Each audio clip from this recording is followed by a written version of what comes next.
गंगा।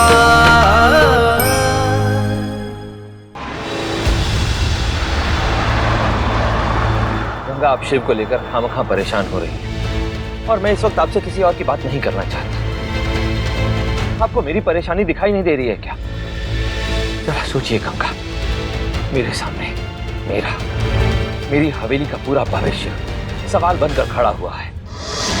इसका जवाब सिर्फ आपके पास है गंगा, सिर्फ आपके पास।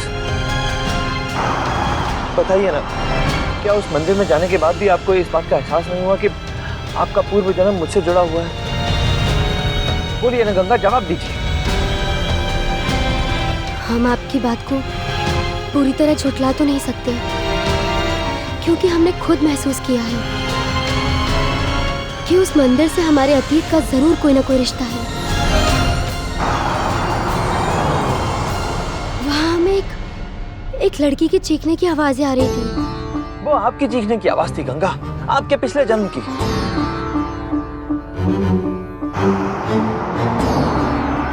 हो सकता है मान जी, आपकी बात सच हो। उस मंदिर से हमारा कोई रिश्ता हो और उस मंदिर में ही हमारी मौत हुई हो। शायद इसीलिए हमें इतनी बेचैनी हो रही थी वहाँ पर। यानी आपको इस बात का यकीन हो गया कि आप पूर्व जन्म में मेरी प्रेमिका थी?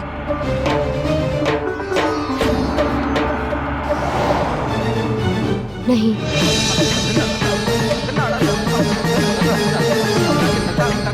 नहीं, पर क्यों?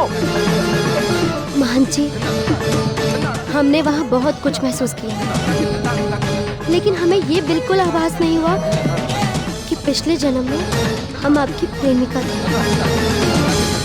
हो सकता है कि आपकी प्रेमिका कोई और हो,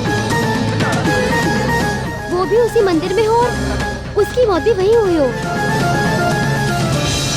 पर आपकी प्रेमिका हम नहीं थे। हमने ऐसा एहसास बिल्कुल भी नहीं किया। आपके तर्क को झुठलाया नहीं जा सकता गंगा। आपका विश्वास, आपका यकीन अपनी जगह पर सही भी हो सकता है। हो सकता है कि मंदिर में दो लड़कियां मरी हों, वो दोनों अलग अलग लड़कियां हों।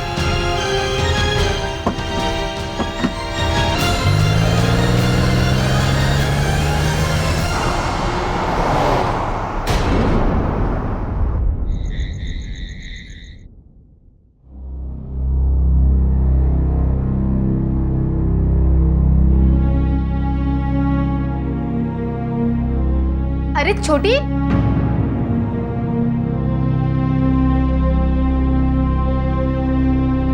गंगा का गुस्सा कपड़ों पर क्यों निकाल रही हो? आपको ऐसे क्यों लग रहा है कि हम किसी का गुस्सा उतार रहे हैं? अच्छा, तो फिर ये सब क्या है? ये वो बहुत दिनों से अलमारी साफ नहीं की थी ना, बस वही कर रहे थे।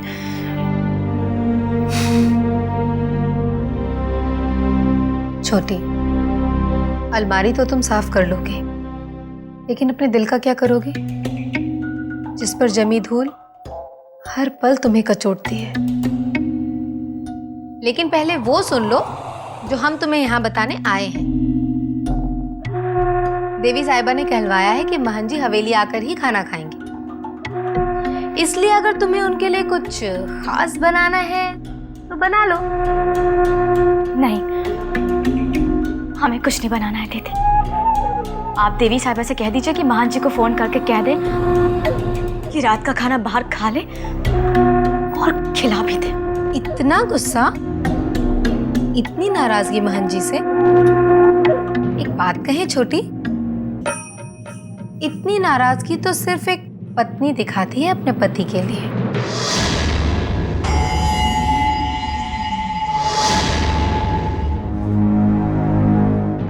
दीदी, हमें महान जी से कोई नाराजगी नहीं है।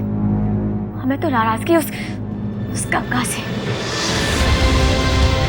आपने ठीक ही पहचाना था, वो हम बहुओं का हक छीनने के लिए आई।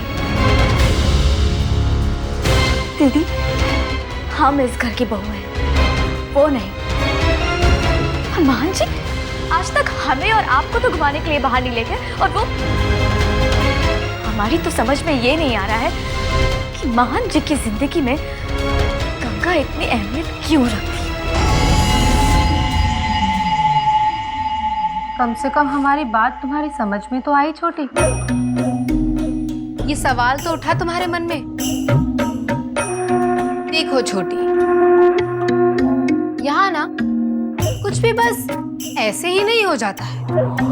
जो भी होता है उसके पीछे कोई ना कोई कारण जरूर होता है, और जो हो रहा है उसके पीछे भी कोई तो बात जरूर है।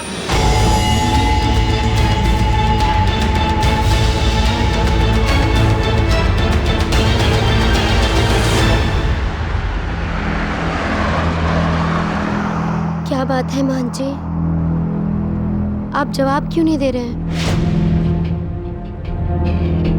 हमसे कुछ भूल हो गई है?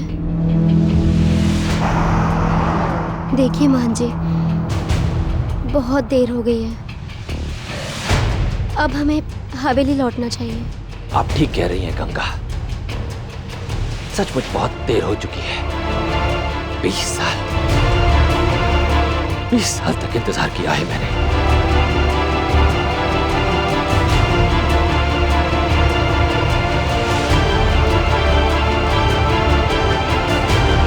आखिर हम जा कहाँ रहे हैं? वहीं जहां आपके सवालों का जवाब मिलेगा।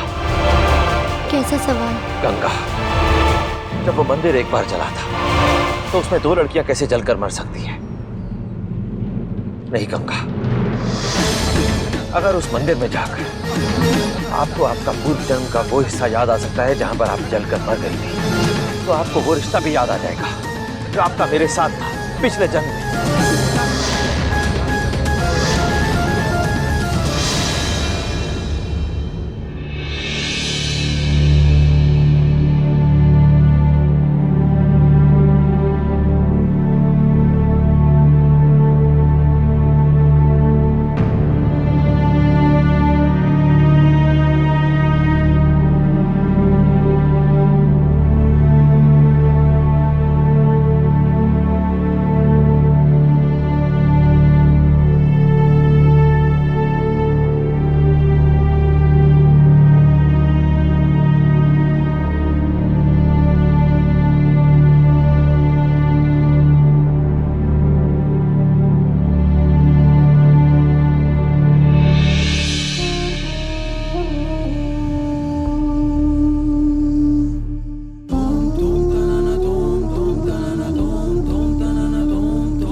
आखिर कहाँ रखी होगी फाइल?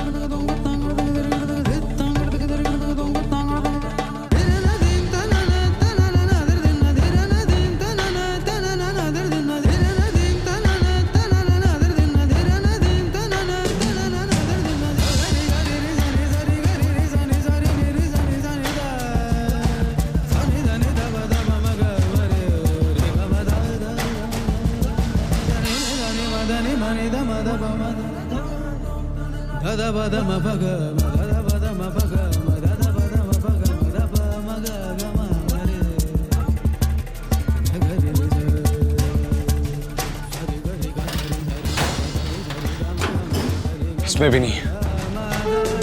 आखिर कहाँ हो सकती है मंदिर वाली फाइल? सब जगह ढूंढ ले।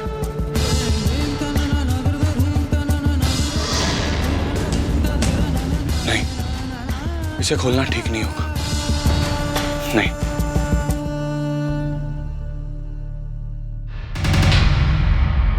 लेकिन मेरी नीयत तो साफ है और मुझे गंगा के लिए इसे खोलना ही होगा।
तो मंदिर में चोरी की एफआईआर है। महंत जी ने किसी देवदासी पर चोरी का इल्जाम लगाया था, लेकिन वो लड़की है कौन जिसका नाम तक इस एफआईआर में दर्ज नहीं है? ये तो एक नया राज सामने आया। एक राज सुलझता नहीं है, दूसरा राज सामने आ जाता है।